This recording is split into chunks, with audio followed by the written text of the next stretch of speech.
Hi, I'm Mike Haduck, and today we're going to do a little walk around on the Pyramid of Menkaure. I'm on Google Earth right now, and we're looking at the Giza Plateau. The three main pyramids. You got the Great Pyramid, the Pyramid of Khafre, and the Pyramid of Menkaure, which we're going to be walking into now. But I want you to know, and if you look at it, all around these pyramids are nothing but tombs. And the more important you were, if you're a queen, you get a little pyramid. If you were a little more important, you get a tomb next to the pyramid, whatever it was. But as I back this up, you're going to see more and more pyramids. I'm backing it up, and you're going to see more pyramids popping up in here. Here's a pyramid way up here. There's the Pyramid of Giza. You come down here. Here's the Red Pyramid, the Bent Pyramid, Black Pyramid that we looked at before. Because they didn't bury the people in the farmers' fields. Why would you do that? You just take up space. They take them out in the desert and they bury them out here. And the more important you were, the bigger pyramid or the bigger headstone you got. And if you weren't that important, they just buried you in the sand. But if you want to understand the pyramids, you have to understand that concept. So we're going to take a closer look on this on Google Earth. This was our hotel room right about there. We just basically walked across the street. So I'm going to expand it up. This is the pyramid that we're going to be looking at, and we're going to back it up a little bit here. You can see the big hole where they tried to break into it years later, and we're going to look at it 1D. See, they have other pyramids around it, and it's not really showing that well on Google Earth, and this is out of proportion, but you can see that opening, and that's where you would go in to see what's inside the pyramid. So now we'll take a look at it. This is the Pyramid of Menkaure. Now we're going to be walking up this side of Menkaure. This is all rubble. Any piece of stone you pick up here is actually a piece of the pyramids. We're going to go up here and we're going to look at this stone right here. That's one of those face stones. And it's been moved. I don't think they've been moved, but that's the face of those stones. And we're walking away from that, looking at these stones. They all got mortar between them. Don't let them fool you. They got a pile over there. They were ripping these out to use them somewhere else on days gone by. We get up over here on the other side of the pyramid. It's neat how I could still walk up in here.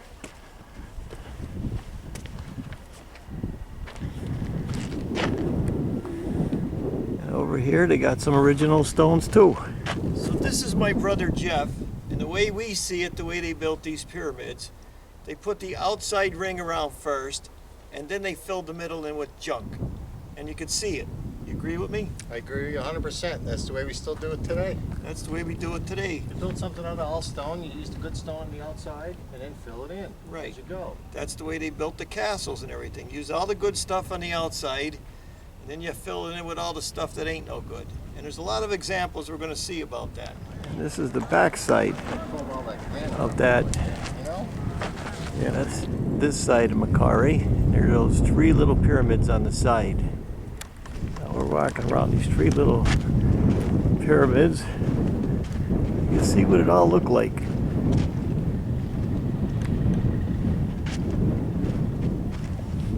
Now my brother's measuring a stone here. Let's see. Get a guesstimate. A guesstimate.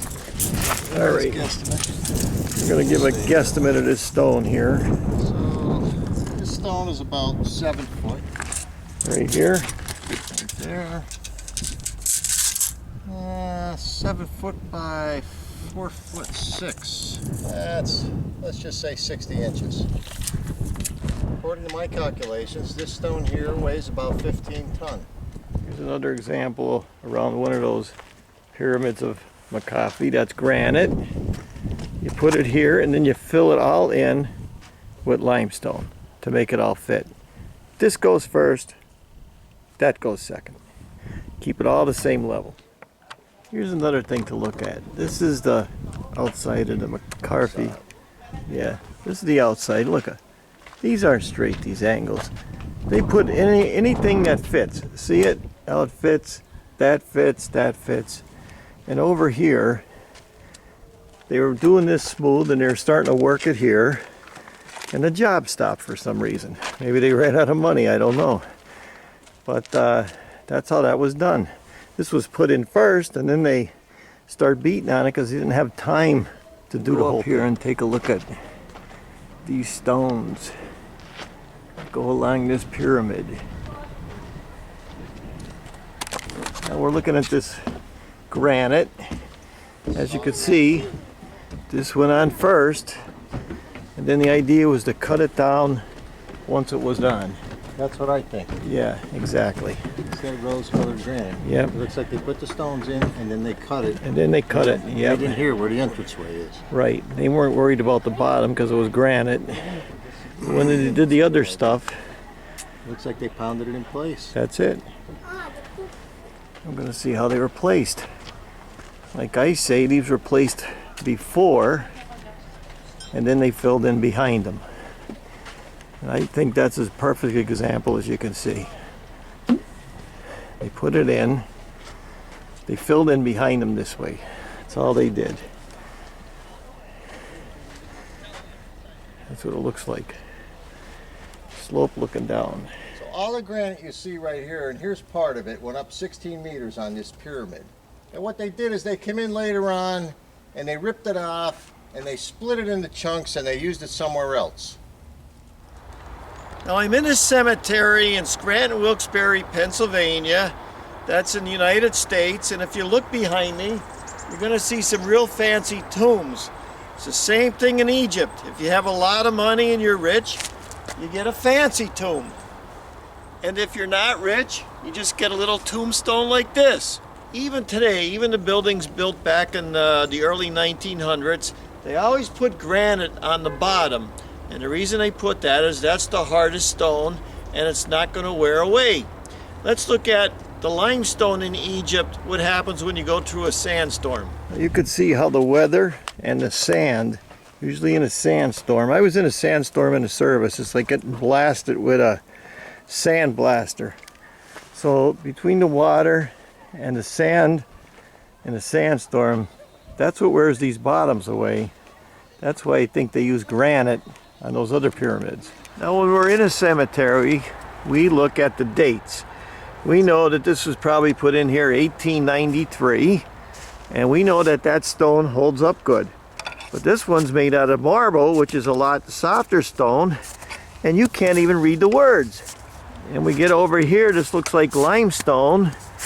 That looks like it was made out of some kind of conglomerate. They're all falling apart.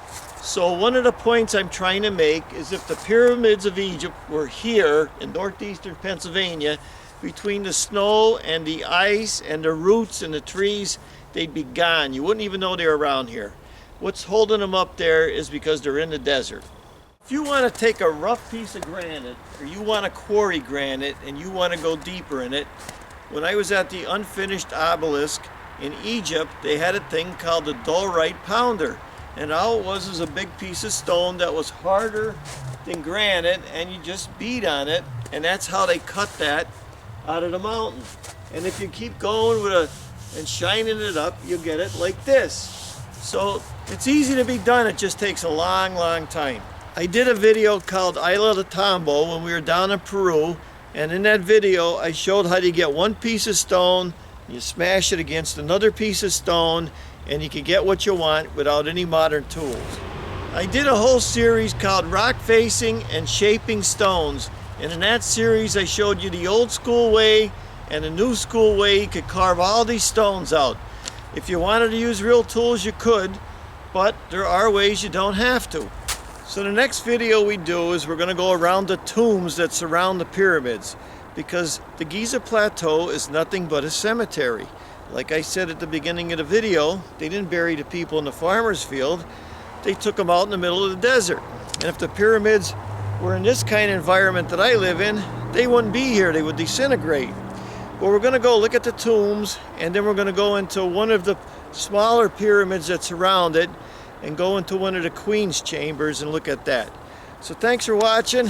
I'm Mike Haduck. Until next video.